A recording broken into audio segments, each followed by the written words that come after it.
अस्सलाम वालेकुम। زما نوم کرامت الله دی. زه د ګړي باچا ګل نه راغلی یم.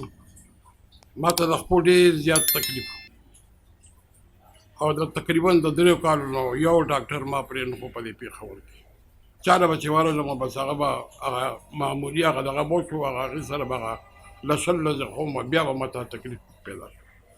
زما یو دوست و، هغه ما ته وویلې چې یاره بس یو ډاکټر صاحب دی او ته هغه له لاړ شه، واټ روډ باندې دی، د باز سی ان جي ته مخامخ حاجي محمد رفیق نومې دی، ته هغه نه علاج وکړه، انشاءالله تعالی ستا خپې به ښې شي.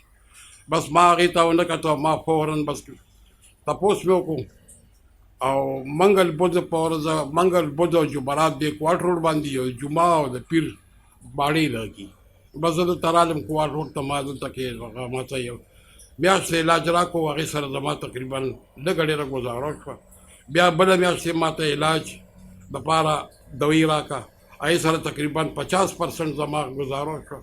بیا چې د درېیمې میاشتې تقریبا ما هغه دوی خوړه نو 80% تقریبا زما خپې بالکل ټیک شوې انشاءالله تعالی.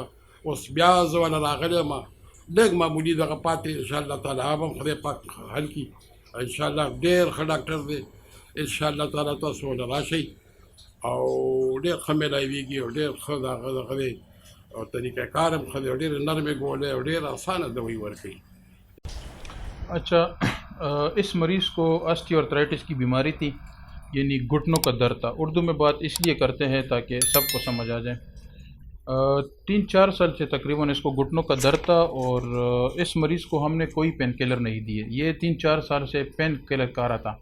Pain killer से यानी दर्दों की दवाई से इससे सिर्फ दर्द का आराम था, यानी मर्ज़ या इसकी जो ऑस्टियोआर्थराइटिस थी या जो डिजेनरेशन था वो बढ़ रहा था, यानी अंदर से जो प्रॉब्लम था वो बढ़ रहा था। सिर्फ इसको पेन का रिलीफ था। इसको हमने कोई पेन किलर नहीं दी है, होम्योपैथिक मेडिसिन दी है। ये ऐसी मेडिसिन है, इनका मोड ऑफ एक्शन, इनका काम ये है कि ये जो डिजेनरेशन होती है ये रीजनरेट करता है, यानी जहाँ पे ऑस्टियोफाइट्स बनी हुई है, जहाँ पे घुटनों में साइनोइड फ्लूइड कम हो गया है, या जितनी भी डिजेनरेटिव चेंजेस आई हुई है, जितनी भी इसको डिफॉर्मिटीज़ आई हुई है, सादा अल्फाज में जितना भी घुटनों के अंदर जो ख़राबी पैदा हुई है वो अल्हम्दुलिल्लाह इसके तकरीबन 4 महीने हो गए कि ये बंदा इलाज कर रहे हैं और ये तकरीबन ख़ुद ही कह रहे हैं कि मैं 80% ठीक हूँ। वीडियो करने का मकसद ये है कि डिजेनरेटिव चेंजेस चाहे वो नेक में हो, चाहे घुटनों में हो, चाहे ऑस्टियोआर्थराइटिस हो, लम्बेगो हो, तो पेन किलर इस बीमारी का हल नहीं है।